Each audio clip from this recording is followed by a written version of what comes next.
મતદાર પરિવારોને વંદન કરું છું। એમની જીત છે, હું માત્ર એક નિમિત્ત છું। અમે છેલ્લા 25 વર્ષથી 2000ની સાલથી અત્યાર સુધી પ્રજાકીય કામોમાં અગ્રેસર રહીને ફક્ત સેવા કરી છે। દરેક નાગરિક જાણે છે કે પુષ્પાબેન ને રાજુભાઈ એ સેવાકીય કાર્યો જ કરે છે।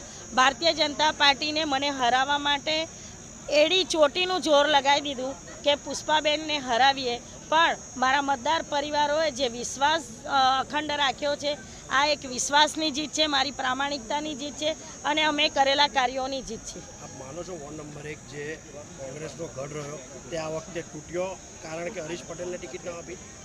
ચોક્કસ હું માનું છું, અમે કીધેલું જ હતું, કારણ કે હરીશ પટેલ એ અમારા સાથી કોર્પોરેટર તરીકે એમણે જે છાણીમાં કામ કર્યા છે લોકોએ જોયા છે। અમે જે નવા નિઝામપુરા TP13માં કામ કર્યા છે, અમારું 80% બજેટ એ છાણીમાં અમે વાપર્યું છે લોકોના હિતાર્થે।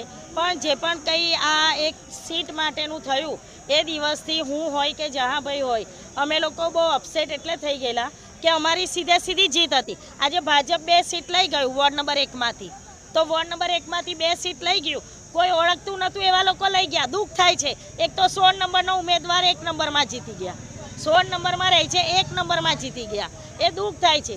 પણ આ જે પણ કંઈ અમારા શહેર પ્રમુખે હરીશ પટેલની ટિકિટ માંગી હતી, પ્રદેશ પ્રમુખે માંગી હતી, પણ જે દિલ્હીમાં બેઠેલા નેતાઓએ હરીશ પટેલની ટિકિટ કાપી અને એના લીધે આ અમારી પેનલ તૂટી છે। એટલે એ બાબતે મારી પેનલમાં મારા 3 સભાસદો ના હારે એ મને દુઃખ હોય, મારી જીત કરતાં મને એ દુઃખ વધારે હોય, પણ પક્ષે પણ આ વિચારીને પગલું ભરવું જોઈતું હતું। કોઈ એક વ્યક્તિના લીધે પૂરી પેનલને નુકસાન કર્યું છે, જે અમારા હાઈકમાન્ડમાં બેઠેલા